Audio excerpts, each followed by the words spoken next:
tout ce qui est révélé dans la parole de Dieu a un sens pour nous. Dieu veut communiquer la vie ce matin. Alléluia, reçois la vie. Genèse 28, verset 16. Juste un verset sur lequel nous allons commencer notre réflexion. Genèse 28, au verset 16, il est écrit « Jacob s'éveilla de son sommeil et dit « Certainement l'Éternel est présent dans ce lieu, et moi, je ne le savais pas. » Jacob s'éveille d'un sommeil et il se dit « Oui, Dieu était là. Pendant que moi j'y étais, Dieu était là, et moi je ne le savais pas. » Voyez-vous, des fois dans notre vie, il peut arriver que nous sommes en train de vivre certaines choses que nous ne comprenons pas, qui nous échappent. Nous sommes dans des situations de notre vie quotidienne de tous les jours. Dieu est présent, mais nous l'ignorons. Nous ne savons pas qu'il est dans le coup. Nous croyons même qu'il nous a oubliés. Nous croyons même qu'il est absent. Et vous vous dites alors, comme le psalmiste le disait, « Mais jusqu'à quand, Seigneur, cette situation ?» Et en fait, vous ignorez que Dieu est maître de votre situation. Jacob était dans cette posture-là. Jacob était là, à Bethel, et il fait ce songe, ce rêve, et quand il se réveille, il réalise seulement que Dieu l'avait visité, que Dieu était vraiment présent. Mais lui, il l'ignorait. J'aimerais qu'on puisse réfléchir sur notre vie, sur les moments que nous vivons, que nous ne comprenons pas. Nous vivons tous, autant que nous sommes, des situations pour lesquelles nous ne pouvons pas donner d'explication. Et nous sommes là avec des points d'interrogation. Et quand on ne sait pas expliquer quelque chose, alors on est dérangé, alors on est irrité peut-être même. Aujourd'hui, la plupart des téléphones, comme le mien, sont aussi équipés d'appareils photo. Avec mon smartphone, par exemple, j'aime faire des photos. Vous l'avez peut-être remarqué. Par exemple, lorsque je me trouve dans un endroit magnifique, ici par exemple, parce que vous êtes magnifique, j'aime faire des photos. Lorsque je me trouve dans un lieu avec une vue extraordinaire, un merveilleux paysage, j'aime faire des photos. Alors, puisque j'aime faire les photos, je prends mon téléphone et en avant, une photo par-ci, une photo par-là, et c'est parti. Et je fais des photos. Je fais des photos parce que j'aime. Après, quand je quitte ces lieux, me remémorer les lieux que j'ai visités. Tous, vous avez des photos, je pense, et quand vous regardez les photos de vos vacances, quand vous regardez les photos de vos enfants quand ils étaient plus petits, ça vous rappelle avec beaucoup de nostalgie des souvenirs et ça ravive certaines choses. Tous, autant que nous sommes.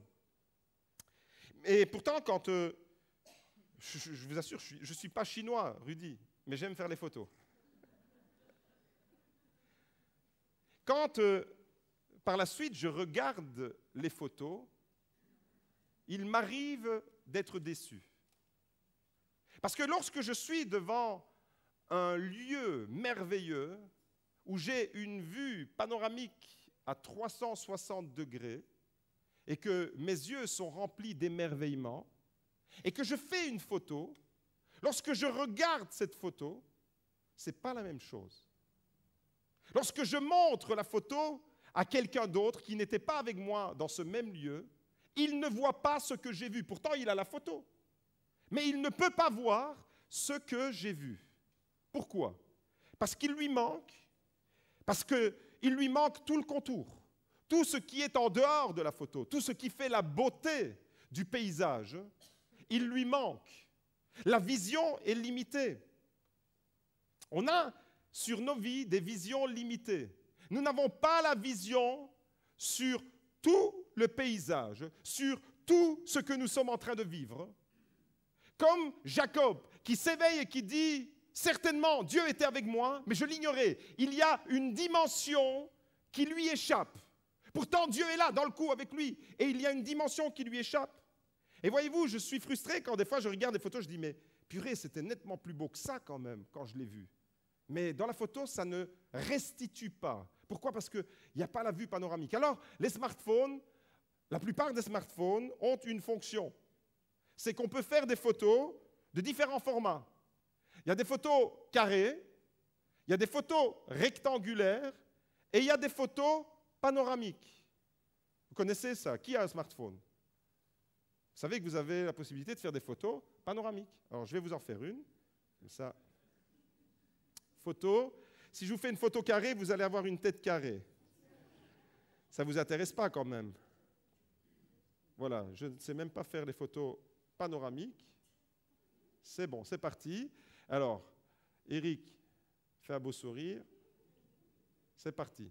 D'Eric à l'alpha et l'oméga, Cathy. L'alpha et l'oméga.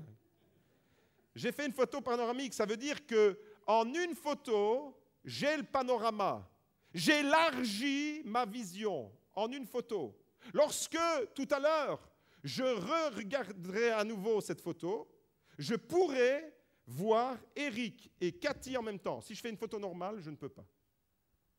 Comprenez que notre vision doit s'élargir. Et j'aimerais ce matin vous encourager à développer une vision, une vue panoramique de votre vie, une vue élargie, que vous puissiez être encouragés et que vous puissiez acquérir une compréhension panoramique de votre existence. Parce que, comme Jacob, nous sommes limités. Comme Jacob, nous n'avons pas accès à toute l'information de ce que Dieu est en train d'accomplir dans nos vies, des situations qui nous échappent. Vous avez déjà remarqué, comme moi, que nous ne comprenons pas toujours ce qui nous arrive et pourquoi ça nous arrive. Est-ce que vous êtes comme moi? Rassurez-moi. Des fois, je vis des choses, je ne sais pas ce qui est en train de m'arriver, je ne sais pas pourquoi c'est en train de m'arriver, pourquoi je suis en train de passer par ce chemin-là, pourquoi je suis en train de passer par cette difficulté. Mais comme je l'ai dit avec le smartphone, les smartphones peuvent faire des photos carrées, des photos rectangulaires et des photos panoramiques. Nous, malheureusement, notre esprit, malheureusement, notre esprit est trop souvent en mode carré.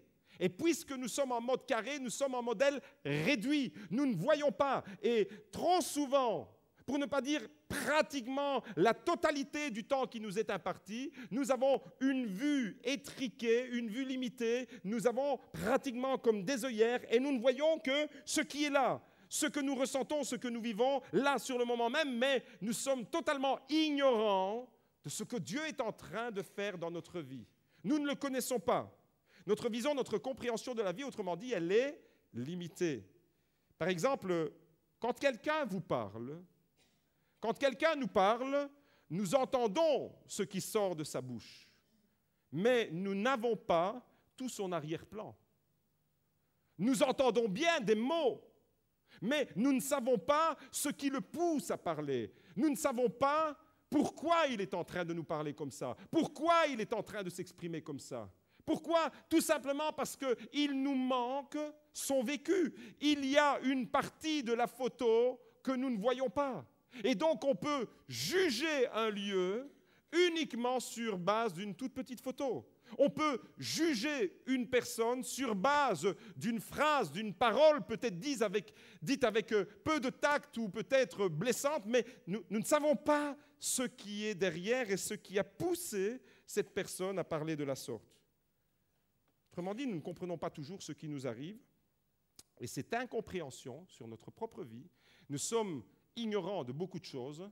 Cette incompréhension, parce que nous ne comprenons pas ce que Dieu est en train de faire, ce qui est en train de se préparer, cette incompréhension peut provoquer de la confusion, du découragement, peut-être même de l'irritabilité et de la colère.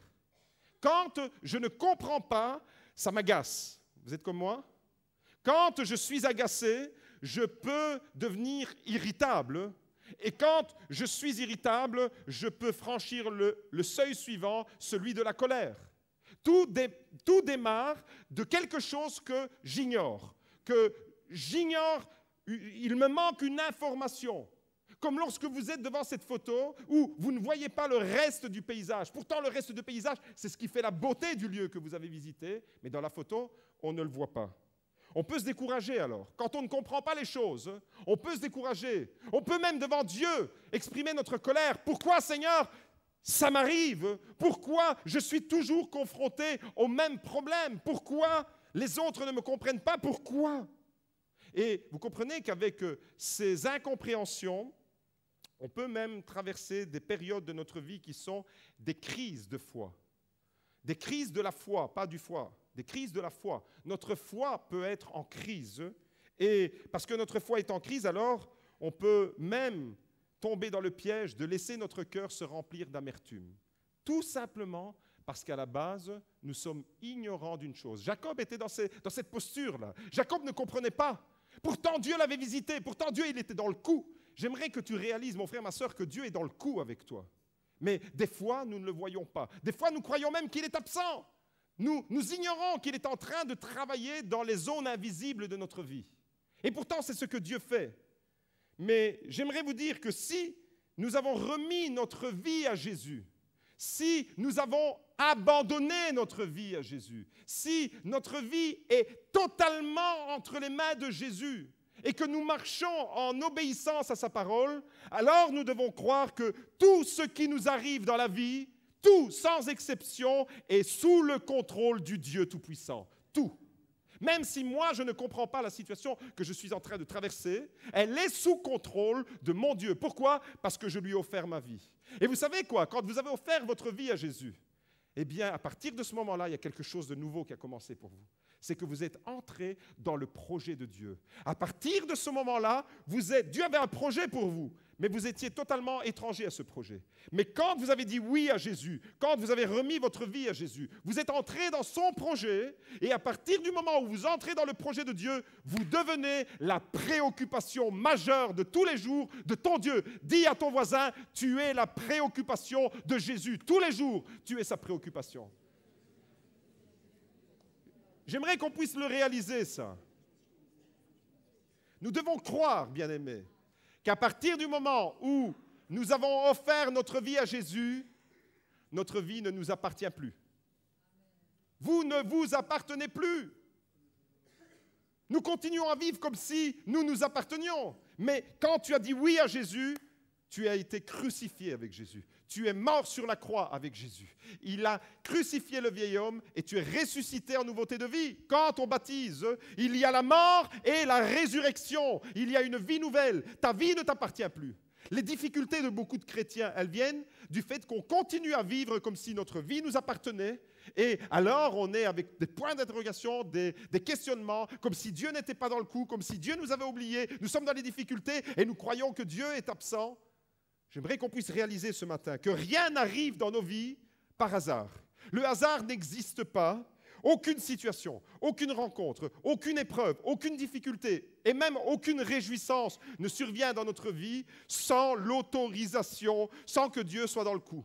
Même les épreuves que vous traversez sont sous le contrôle de votre Dieu. Pourquoi? Parce que vous lui avez donné votre vie. Et quand vous avez donné votre vie à Jésus, à partir de ce moment-là, il va vous donner le meilleur. Tous les jours, Jésus est préoccupé pour ce qu'il va accomplir dans votre vie et comment il va vous amener à réaliser son projet. Autrement dit, il a un plan. Dieu ne provoque pas tout. Dieu ne provoque pas les malheurs. Mais Dieu est au contrôle de tout. Et même quand nous traversons des moments qui sont des épreuves, des moments difficiles, dans les couples, il peut y avoir des tensions, des incompréhensions, même arriver très près de la rupture, où on ne se comprend plus. Dieu peut permettre certaines situations extrêmes, parce que là, il veut vous montrer quelque chose. Quand vous vivez avec l'esprit, connecté avec l'esprit de Dieu, vous pouvez vivre selon l'information qu'il vous manque. Dieu est à l'œuvre dans vos épreuves. Dieu est à l'œuvre dans vos difficultés. Et nous devons bien comprendre, bien-aimés, que pour entrer dans le projet de Dieu, nous devons réaliser que notre vie ne nous appartient plus. J'ai abandonné ma vie à Jésus. Et à partir de ce moment-là, c'est lui qui s'occupe de moi. Très important. À partir du moment donc où vous avez dit oui à Jésus, réalisez ça, j'aimerais vraiment réaliser ça. À partir du moment où vous avez accepté Jésus, vous ne l'avez pas seulement accepté pour vous en tant que Seigneur et Sauveur, vous l'avez accepté, vous lui avez donné votre vie. Être chrétien, être disciple de Jésus, c'est je donne ma vie à Jésus et il en fait ce qu'il veut et il me conduit comme il veut, dans les chemins que lui a décidés. Et je dois simplement garder la connexion. Quel que soit le chemin, je ne dois jamais perdre le signal GPS avec mon Dieu. Quel que soit le chemin, c'est un chemin de joie, Jésus est dans le coup avec moi. C'est un chemin d'épreuve, Jésus est dans le coup. Sa promesse, c'est je suis tous les jours avec vous, tous les jours. Dans les bons, dans les mauvais, quand il pleut, quand il y a du soleil, il est tous les jours avec vous. Quand vous ne le comprenez pas, il est avec vous. Quand vous croyez qu'il est absent, il est présent. Pourquoi? Parce que Jésus ne se retire pas. Parce que Jésus est fidèle à sa parole. Il a promis qu'il serait avec vous. Il est avec vous. Dieu a un plan personnel. Dieu a un plan sur mesure qu'il désire accomplir pour chacune de nos vies. C'est ça qui est extraordinaire. Et son plan, des fois, il passe par des chemins qu'on ne comprend pas. Alors j'aimerais encourager ceux et celles qui aujourd'hui sont en train de traverser une période de leur vie qu'ils ne comprennent pas, devant des décisions qui vous font peur, devant des situations qui stressent, devant des points d'interrogation énormes. J'aimerais te dire que Dieu est avec toi. Même si tu ne le comprends pas, si tu marches dans l'obéissance, bien entendu, Dieu est avec toi, Dieu te soutiendra. Souvent, nous ne comprenons pas les chemins par lesquels nous passons, mais Dieu est en train de nous conduire sur ce chemin-là, pour nous faire arriver à sa destination. Nous ne comprenons pas, encore une fois, pourquoi? Parce que notre vision est carrée. Il m'arrive des fois de dire, Seigneur, pourquoi tu me fais faire ce détour? Et puis c'est dans le détour que je réalise que Dieu était en train de me bénir. Nous, on voudrait prendre des raccourcis. On voudrait, pour atteindre nos objectifs, pour réaliser vraiment ce qu'on a à cœur, on voudrait foncer, on est impatient, on voudrait aller vite au résultat. Mais la parole de Dieu est pleine de ces détours que Dieu fait prendre. Israël a dû faire des détours dans le désert. Pourtant, c'est Dieu qui était dans le coup et qui était en train de conduire ces détours. Pourquoi, Seigneur, tu me fais prendre un détour? Dieu est en train de te bénir dans ce détour. Mais toi, tu ne le sais pas, comme Jacob. Il était là, dans le coup, avec lui, et lui, il était totalement ignorant. Ne soyons pas des Jacob ce matin. On a l'impression que les détours sont des moments d'absence de Dieu. Il n'en est rien, bien-aimé. La Bible nous dit que nous devons vivre dans la joie, dans la reconnaissance, le remerciement pour chaque situation, pour chaque événement, chaque situation de notre vie. Prenez avec moi 1 Thessaloniciens, chapitre 5, versets 16 à 18. 1 Thessaloniciens 5, 16 à 18, il est écrit... À partir du verset 16, 3 versets, regardez, c'est comme 3 flèches qui sont envoyées. Premièrement, soyez toujours joyeux. Au verset 17, priez sans cesse. Et au verset 18, en toutes circonstances. Vous avez la même Bible que moi? Il n'est pas dit seulement quand tout va bien. Il n'est pas dit seulement quand vous êtes dans une phase vraiment super de votre existence, quand vous avez le vent en poupe, quand vous êtes en train de surfer sur la vague de la réussite. Il n'est pas dit d'être reconnaissant seulement quand tout va bien. Il est dit, au verset 16, soyez occasionnellement joyeux. C'est ce que vous lisez avec moi? Il est écrit, soyez toujours joyeux. Il est écrit, priez sans cesse. Il n'est pas écrit, priez de temps en temps. Soyez toujours joyeux, soyez toujours en train de prier. Et au verset 18, en toutes circonstances, rendez grâce à Dieu, car telle est à votre égard la volonté de Dieu en Christ Jésus. Alors, pour Leandro, 1 Thessaloniciens, chapitre 5, versets 16 à 18, 3 versets, on va les relire. À partir du verset 16. Premièrement, soyez toujours joyeux.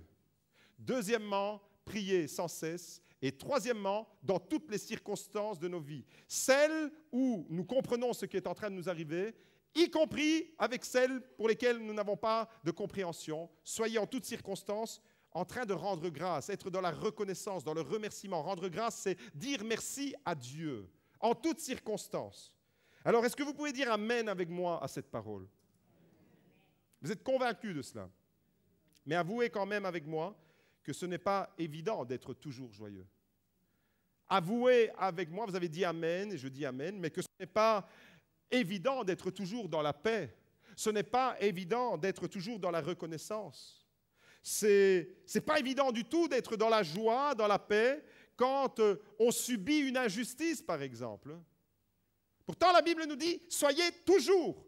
Ça veut dire que même si je suis en train de subir quelque chose qui me contrarie, que je ne comprends pas, Je dois toujours être dans la joie. Je dois toujours être dans une démarche de prière et en toutes circonstances être reconnaissant, en train de rendre grâce à Dieu, avoir une attitude positive. C'est ça que ça veut dire. Soyez positif, ne vous morfondez pas, ne jouez pas au caliméro de service, ne jouez pas à celui qui est rejeté de tout le monde, mais au contraire, en toutes circonstances, quand vous comprenez, quand vous ne comprenez pas, quand c'est difficile, mais quand c'est aisé, soyez toujours dans la reconnaissance. Ce n'est pas évident, c'est vrai. Ce n'est pas évident d'être dans la joie quand on est dans les difficultés. Ce n'est pas évident de voir sourire les chrétiens quand ils sont dans l'épreuve. Ce n'est pas évident quand on se sent trahi. On se sent trahi d'amis.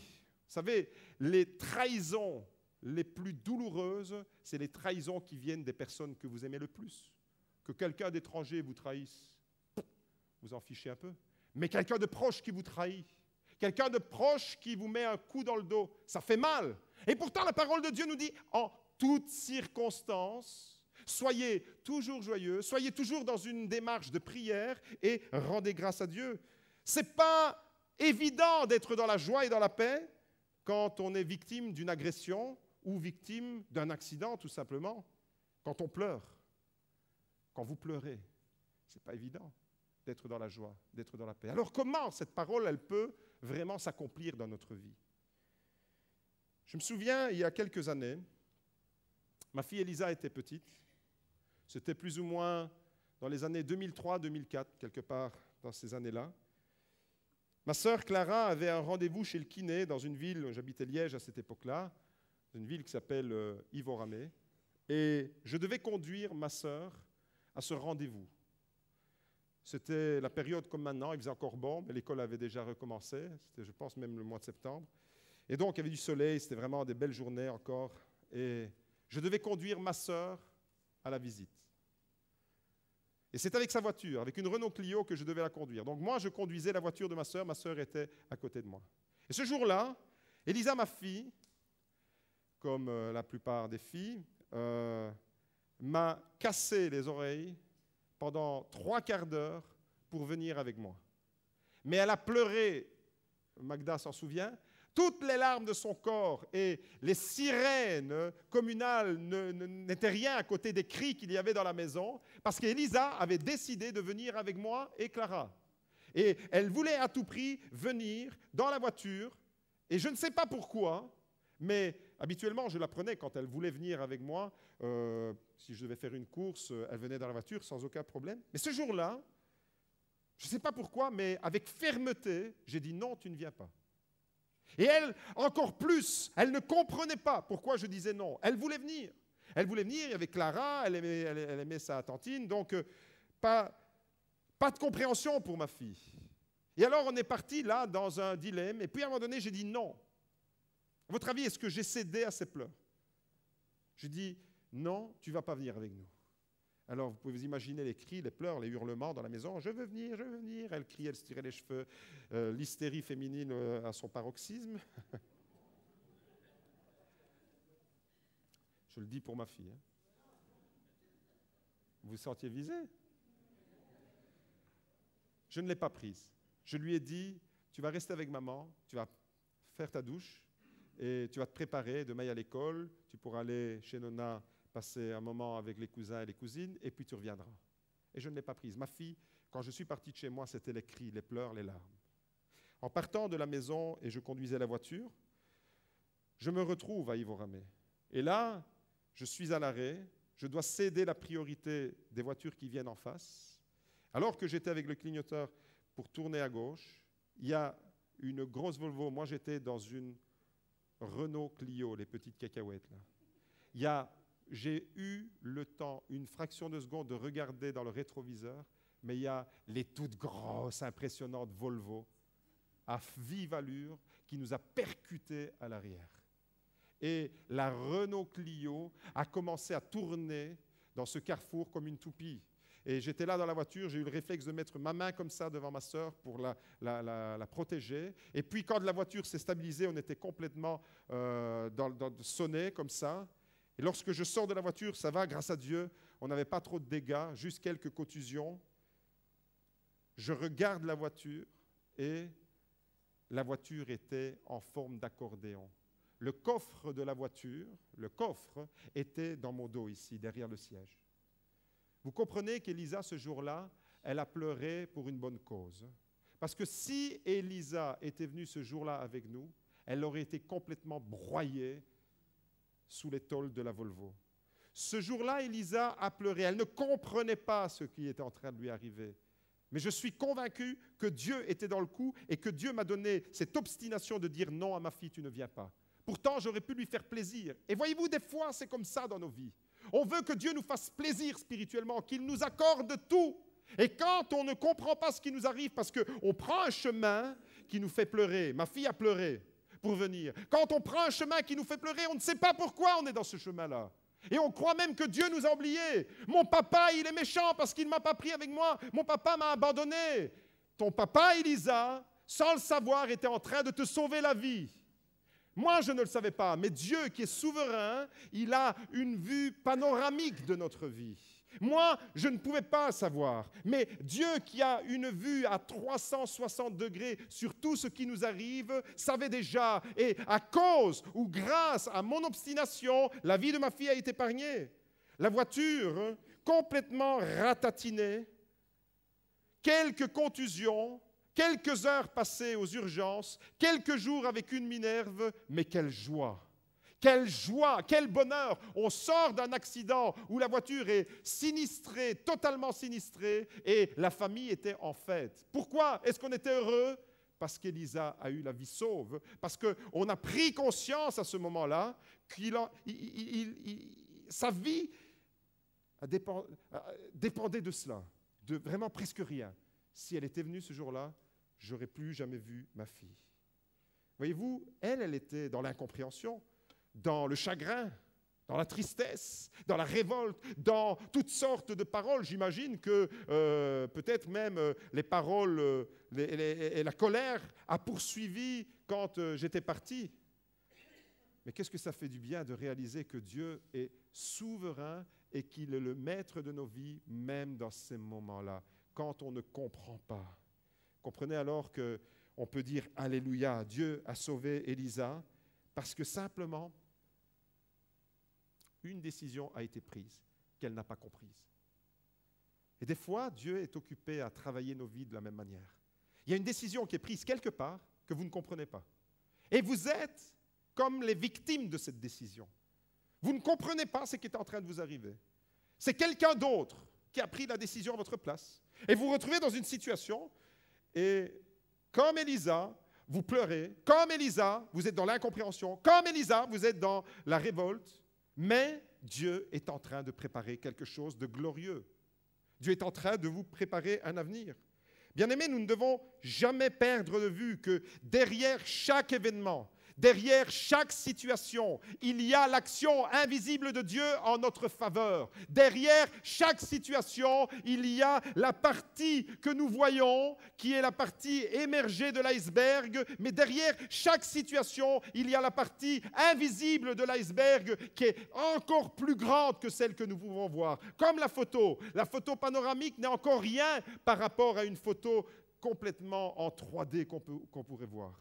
Et vous comprenez alors que derrière les situations que vous êtes en train de vivre maintenant, Dieu est en train de travailler. Et je voudrais vraiment vous encourager. Ce que vous ne comprenez pas en ce moment, ce que vous subissez, peut-être même les injustices que vous subissez, ceux qui vous révoltent même, voyez la présence de Dieu. Vous savez pourquoi vous devez voir la présence de Dieu? Parce que Jésus vous a fait une promesse. Jésus vous a fait la promesse d'être avec vous tous les jours jusqu'à la fin du monde. Tous les jours, y compris dans ces jours-là, dans les jours où il y a des grands points d'interrogation, dans les jours où il y a même de l'irritation, de la colère. Romains, chapitre 8, verset 28, nous dit « Nous savons du reste que toute chose concourt au bien de ceux qui aiment Dieu et de ceux qui sont appelés selon son dessein. » La Bible, soulignez-le, dit « de ceux qui aiment Dieu ». Si vous aimez Dieu, toute chose concourt à votre bien, même les situations que vous ne comprenez pas. Est-ce que vous aimez Dieu ce matin? Alors vous devez savoir que Dieu est occupé à vous conduire dans la réalisation de son plan. Dieu a un plan personnel pour chacun de vous. Et si vous aimez Dieu, et si vous avez abandonné totalement votre vie à Jésus, Dieu est occupé, lui, à travailler dans les sphères invisibles que vous ne voyez pas. Dieu est occupé à vous parler à travers un collègue. Dieu est occupé à vous parler à travers une décision qui tombe et que vous subissez. Dieu est occupé. Dieu fait partie de notre vie dans toutes les dimensions. Dieu n'est pas seulement présent dans le moment spirituel de prière que nous prenons, mais lorsque nous cessons de prier et que nous allons à nos occupations, Dieu est présent. Dieu, vous avez demandé quelque chose? Vous êtes en train de demander à Dieu quelque chose? Mais lui, il a un plan. Et il est en train de travailler. Là où vous ne voyez pas, lui est en train de travailler. La zone invisible de votre vie, c'est son secteur de travail. La zone visible de ta vie, c'est ton secteur de travail. Tu dois investir ta zone visible et lui investit la zone invisible. Lui investit la zone invisible de l'iceberg et toi, tu vois ce merveilleux iceberg qui émerge. Même si en ce moment, alors mon frère, ma sœur, tu pleures.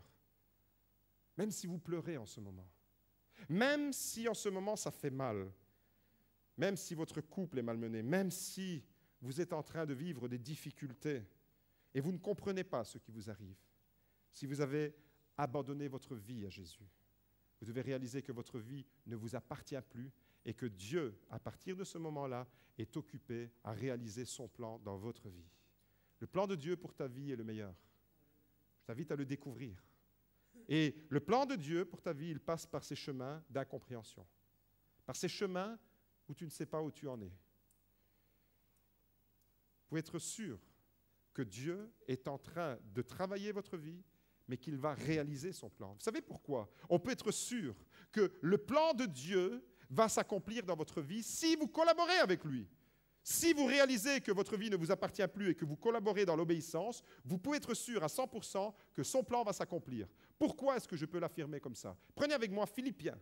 Philippiens, chapitre 1, nous dit clairement que ce que Dieu a commencé, il va le poursuivre, il va l'achever. Le plan qu'il a décidé pour ta vie, il va le concrétiser.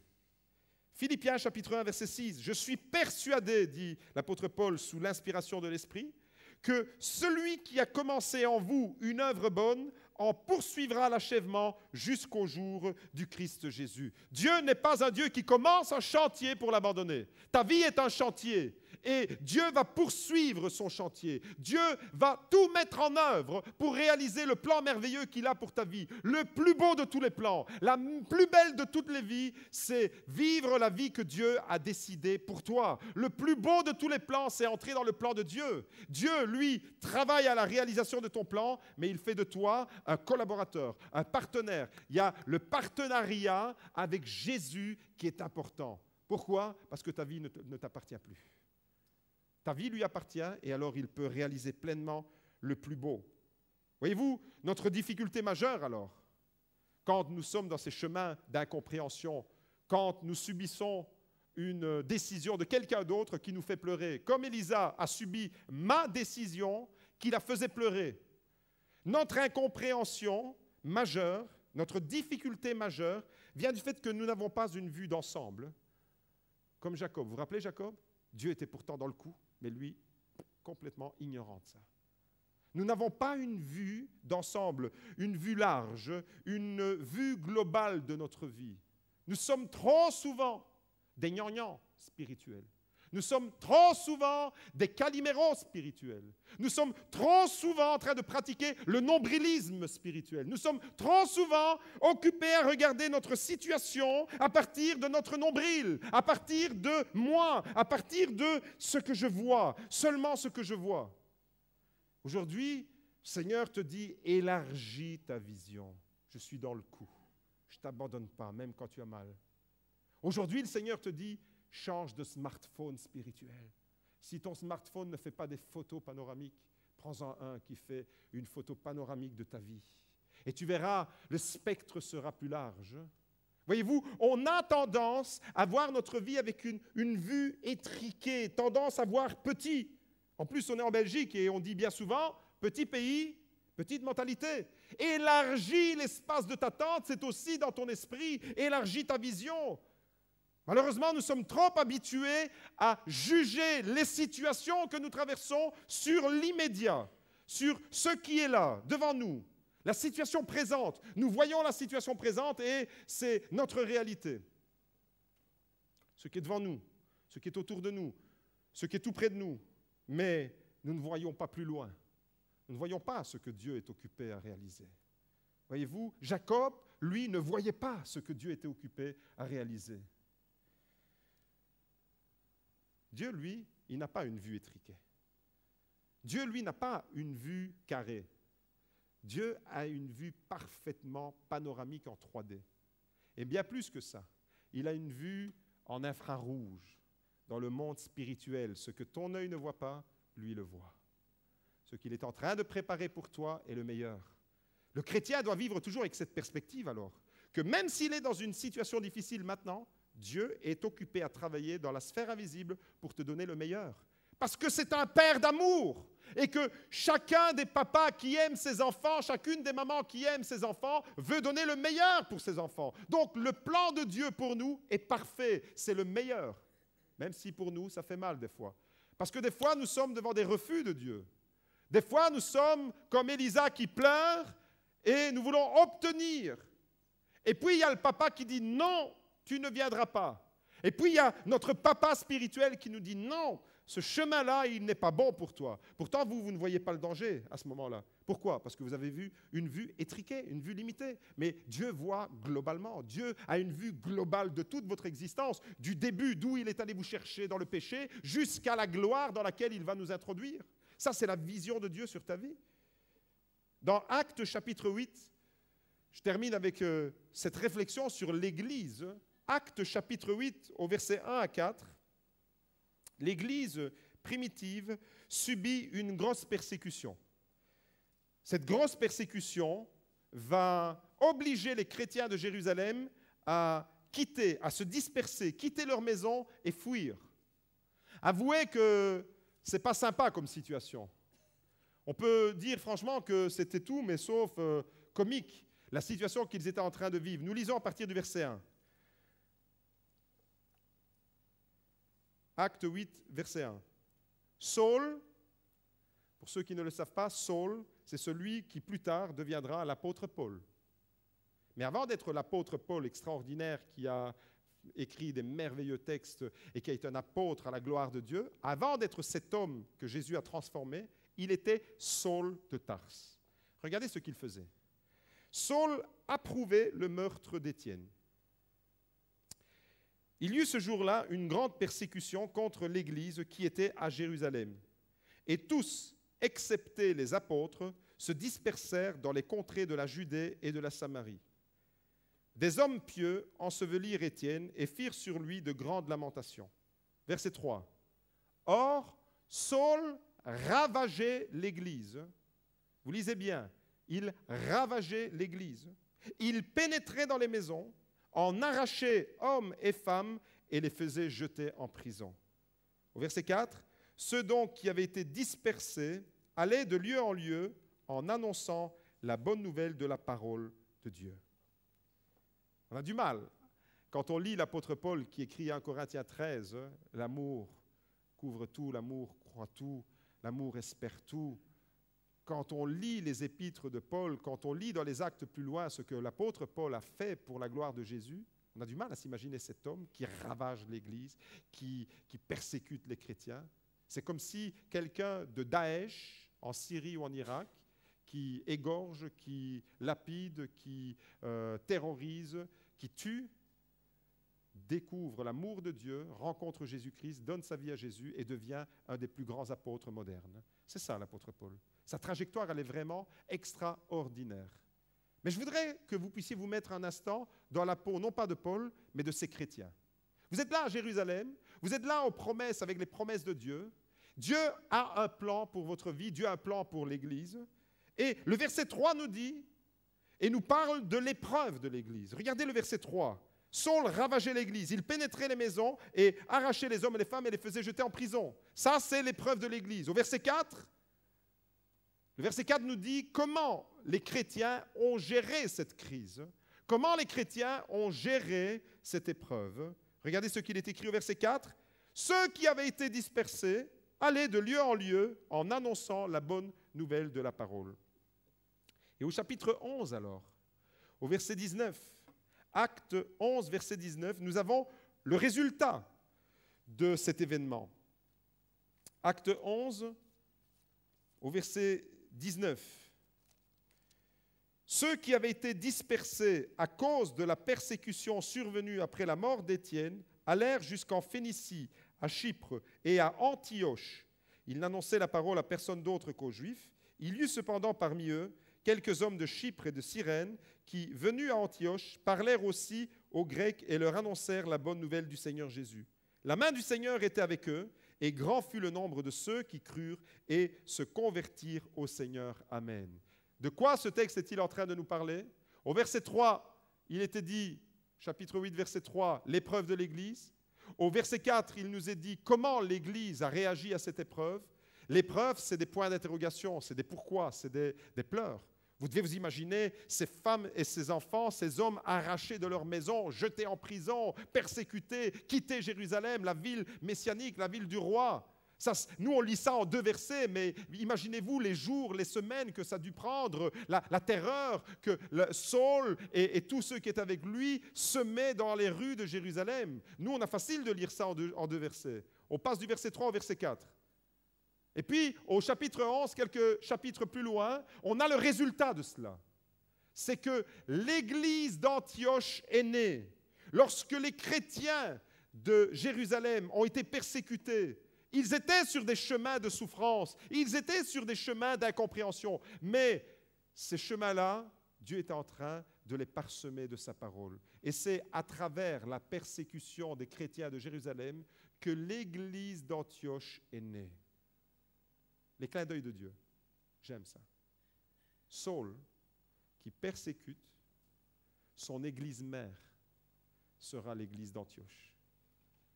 Ça, c'est les clins d'œil de Dieu. Il est en train de persécuter des chrétiens à Jérusalem. Ces chrétiens fuient. En fuyant, ils ne perdent pas de vue d'annoncer l'Évangile. Et c'est comme ça que, de lieu en lieu, des églises sont fondées.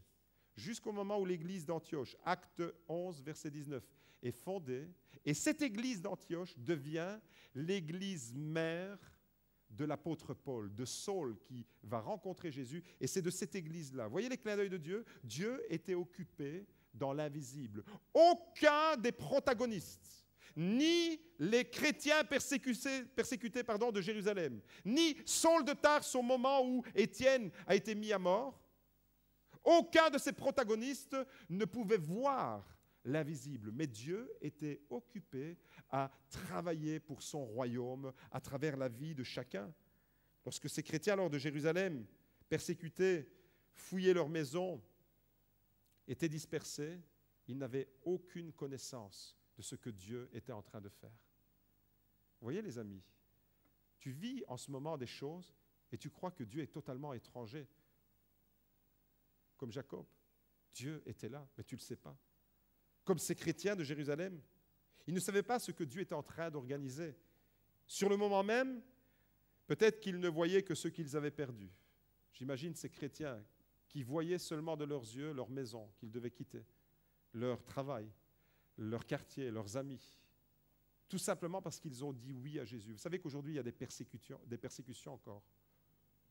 Des familles qui se déchirent parce que certaines personnes suivent Jésus. Et pas simplement à cause de l'islam, simplement parce que Jésus dérange. Vous voyez, ces gens, peut-être qu'ils ne regardaient que ce qu'ils avaient perdu, mais ils ignoraient ce que Dieu était en train d'accomplir. Ils n'avaient pas la moindre idée que Dieu travaille dans les sphères invisibles. Nous, on voit ce qui est visible, mais Dieu travaille dans l'invisible. Mon frère, ma sœur, j'aimerais te rappeler et insister sur ce thème. C'est que derrière chaque événement que tu traverses, derrière chaque situation, derrière les moments les plus difficiles que tu es en train de vivre en ce moment, il y a le plan de Dieu qui est en train de s'accomplir. Il y a un Dieu qui veille sur toi. Il y a ton Sauveur qui ne t'abandonnera jamais. Dieu accomplit son plan malgré nos incompréhensions. Dieu accomplit son plan malgré nos douleurs. Dieu accomplit son plan malgré nos épreuves. Dieu accomplit son plan même quand on croit qu'on est dans une impasse, même quand on croit que les portes se sont fermées. Dieu est en train d'accomplir son plan, même si tu crois aujourd'hui que tu es dans un cul-de-sac, même si tu crois que toutes les portes se sont fermées. Bien-aimés, lorsque vous traversez alors des moments difficiles, et ne vous trompez pas, on ne devient pas chrétien pour faciliter notre vie. On devient chrétien pour le royaume de Dieu. C'est celui qui saura mourir à lui-même qui pourra tenir le coup. Celui qui réalise que vivre en tant que disciple de Jésus, c'est vivre non pas pour nous-mêmes, mais pour la gloire du roi. Tu ne vis pas, le plan de Dieu, ce n'est pas pour que tu t'accomplisses toi-même. On n'est pas dans la pensée positive, on n'est pas dans le développement personnel avec l'Évangile. On est dans la gloire de Dieu. Bien sûr qu'on s'épanouit, bien sûr qu'on atteint des résultats merveilleux, bien sûr que Dieu nous donne sa paix, puisqu'il nous dit « Soyez dans la joie, toujours dans la paix, priez sans cesse, soyez reconnaissants, sois une personne positive dans toutes les situations que tu vis. » Mais on ne vit pas pour réaliser, pour nous réaliser. Les bibliothèques sont remplies aujourd'hui de livres, et les librairies aussi, sur le développement personnel pour se réaliser. Il y a peu de personnes qui se réalisent. Ils réussissent juste une chose, à réaliser leur ego surdimensionné. Mais l'Évangile, c'est renonce à toi-même. L'Évangile, c'est accepte, même quand ça fait mal, de rester fidèle, comme ces chrétiens de Jérusalem. Même quand tu passes par des chemins difficiles, reste connecté avec ton Dieu, parce qu'il est en train d'accomplir son plan. Alors, si en ce moment vous êtes en train de traverser des moments difficiles, et l'Église de Jésus-Christ, je ne parle pas de Beaudour, je parle de l'Église à l'échelle planétaire, va aller au-devant de moments toujours plus difficiles parce que l'Antichrist est en train de préparer son règne, parce que les lois et les mesures contre l'Église sont toujours plus draconiennes. Bien-aimés, si vous traversez des moments difficiles, je voudrais vous laisser deux leçons, deux encouragements ce matin. Rappelez-vous si en ce moment vous êtes dans une impasse ou dans un moment difficile de votre vie.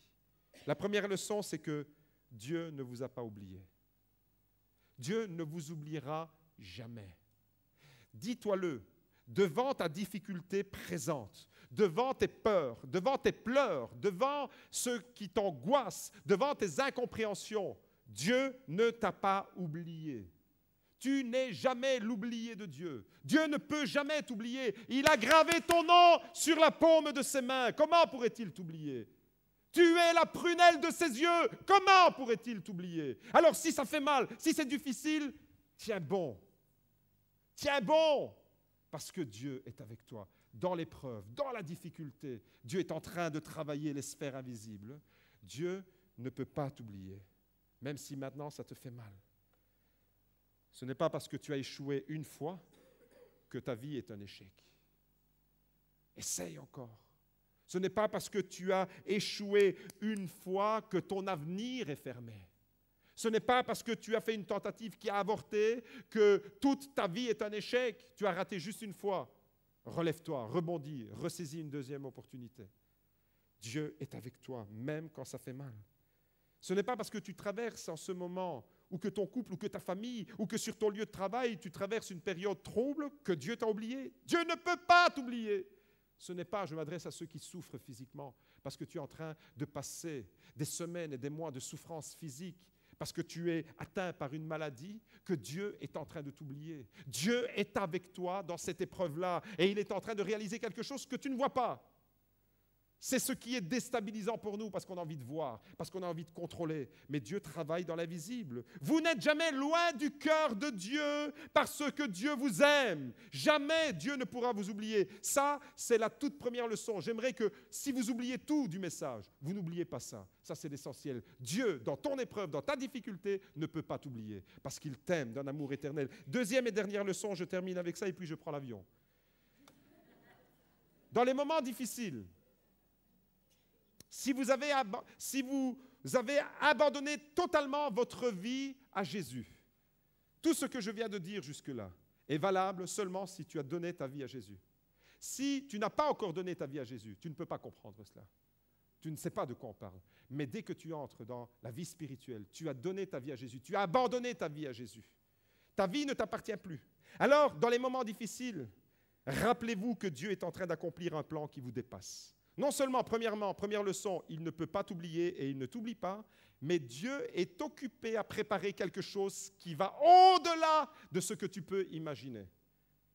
Le plan de Dieu, il est plus grand que ta vision. Le plan de Dieu est plus grand que tes ambitions. Le plan de Dieu est plus grand que tes compréhensions. Le plan de Dieu est juste parfait pour toi. Waouh! Yes, Seigneur, je le veux. Je veux ce plan dans ma vie. Je veux réaliser ce plan. Lorsque Joseph, dans l'Ancien Testament, a été vendu, malmené, trahi par ses frères, on lui a craché dessus, on l'a jeté dans une fosse. Le plan de Dieu était plus grand. Non seulement, la Bible nous dit que Dieu était continuellement avec lui. Imaginez-vous, vous êtes Joseph, vous avez reçu des promesses de Dieu et puis votre entourage vous trahit, vous crache dessus. Les personnes que vous aimez le plus, ceux de votre famille, vous trahissent. Vendu comme un vulgaire esclave. Joseph est dans ces... Relisez, c'est une histoire émouvante dans le livre de la Genèse. C'est merveilleux. Pourtant, la Bible nous dit clairement, Genèse 39, verset 2, Genèse 39, verset 21, que Dieu, dans ces périodes, ces chemins d'incompréhension, Dieu était avec lui dans l'épreuve. Dieu, l'Éternel, est avec lui et l'Éternel accordait à Joseph sa bienveillance, sa faveur. Waouh! Dans la difficulté, Dieu est là. Dieu ne t'oublie pas.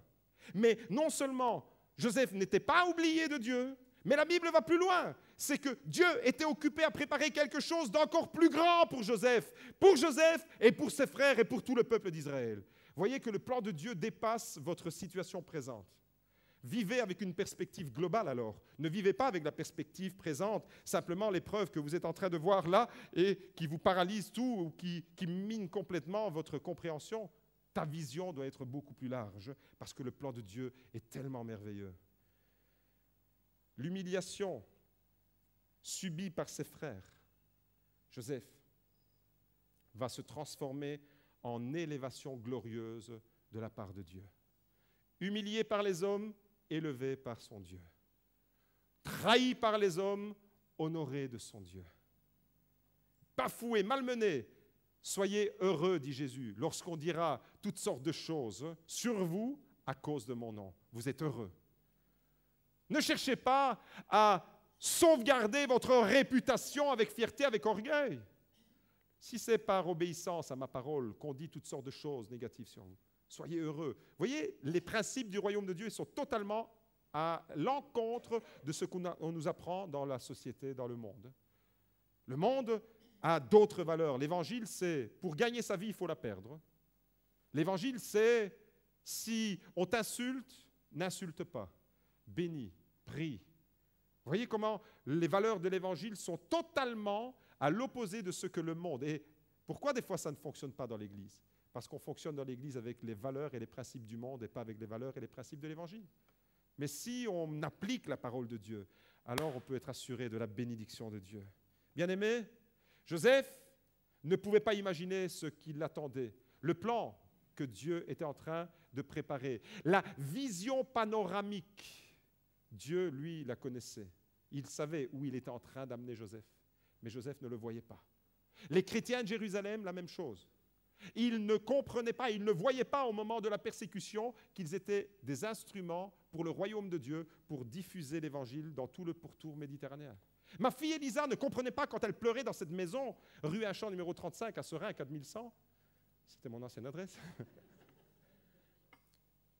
Ma fille Elisa ne comprenait pas que Dieu était en train de lui sauver la vie et que son père n'était pas un méchant papa qui disait non, tu ne viendras pas, mais que par le refus, sa vie a été sauvée.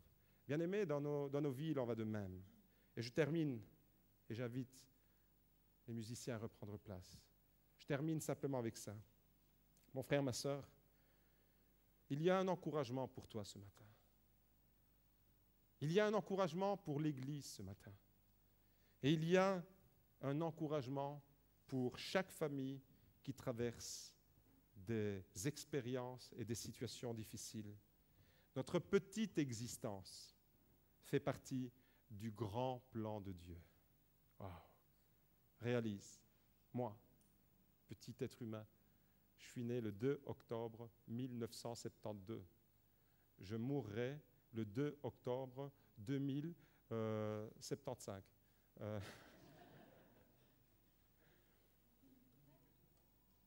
Je ne sais pas quand je mourrai, je sais quand je suis né, je ne sais pas quand je mourrai. Mais moi, petit être humain, petite existence, faible, comme chacun d'entre vous, tous les matins, je me réveille avec une douleur impressionnante à l'épaule. Je commence vraiment à avoir les douleurs de la quarantaine. Petit être humain comme vous, comme chacun d'entre vous, et cependant, ma vie fait partie du plan de Dieu. Ta vie, dis-le à ton voisin, et on va se lever, on va terminer avec un amen puissant et retentissant. Ta vie, ta petite existence, dis-lui, ta petite existence fait partie du grand plan de Dieu. Est-ce qu'on peut dire amen? Alléluia. Seigneur, tu scelles ta parole dans nos cœurs ce matin. Au nom de Jésus, je te prie, Seigneur, que tu puisses continuer ton œuvre. Je te prie, Père, dans le nom de Jésus, que tu puisses véritablement nous faire entrer dans ces dimensions panoramiques de notre existence. Élargis notre vision, élargis notre vue. Seigneur, nous ne voulons pas, comme Jacob, nous retrouver avec toi en ignorant que tu es en train de travailler nos vies. Mais nous voulons, Seigneur, vraiment entrer au-delà, Seigneur, de notre compréhension, même sur les chemins d'incompréhension, même sur les chemins de pleurs, de difficultés, d'épreuves, de douleurs. Nous voulons, Père, au nom de Jésus, nous voulons vraiment, Seigneur, que notre cœur soit apaisé. Nous voulons que notre esprit soit élargi. Seigneur, nous ne voulons pas nous focaliser simplement sur la situation présente en croyant peut-être que tu nous as oubliés, mais nous voulons, Seigneur, vraiment que tu élargisses notre compréhension de notre vie, sachant que toute notre vie est sous ton contrôle. Il n'y a pas un événement, il n'y a pas une journée, il n'y a pas une situation que nous rencontrons dans notre vie qui échappe à ton contrôle. Si ça nous fait mal, Seigneur, si nous sommes confrontés à des choses qui nous font mal, c'est peut-être parce que tu es en train de nous travailler, c'est peut-être parce que tu nous travailles dans notre compréhension. Alors donne-nous, Seigneur, ton esprit pour comprendre toutes ces choses. Au nom de Jésus, amen. Tout ce qui est révélé dans la parole de Dieu a un sens pour nous. Dieu veut communiquer la vie ce matin. Alléluia, reçois la vie.